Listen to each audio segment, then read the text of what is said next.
বেড়েছে দেশের আয়তন।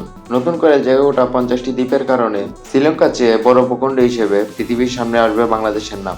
সম্প্রতি এমনই এক খবর দেশের জন্য ইতিবাচক প্রভাব বয়ে বেড়াচ্ছে। বলা হচ্ছে এর মাধ্যমে দেশের ভাবমূর্তি আগের থেকে পরিবর্তন হবে।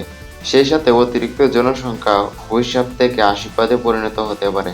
বর্তমানে কিছু রিপোর্ট এবং জরিপে এগুলোর বার্তা দিচ্ছে, যার ভিত্তিতে স্থানীয় কিছু প্রকাশিত গণমাধ্যম জানায় বাংলাদেশের আয়তন দিন দিন বৃদ্ধি পাচ্ছে। কারণ হিসেবে বলা হচ্ছে পদ্মা, মেঘনা এবং বদ্বীপ অঞ্চলে প্রায় 50টিরও বেশি দ্বীপ ভেসে উঠেছে। আর এগুলো মিলিয়ে হিসাব করলে শ্রীলঙ্কার চেয়েও বড় ভূখণ্ড হিসেবে পৃথিবীর সামনে আসছে বাংলাদেশ।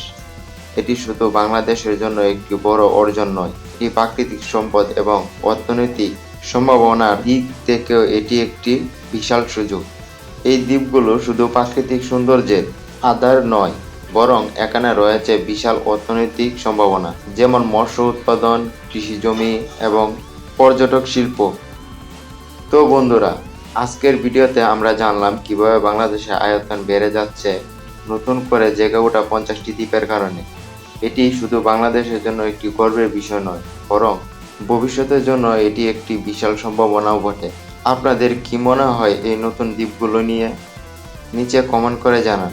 যদি ভিডিওটি ভালো লেগে থাকে তাহলে লাইক করুন, শেয়ার করুন এবং আমার চ্যানেলটিকে সাবস্ক্রাইব করুন।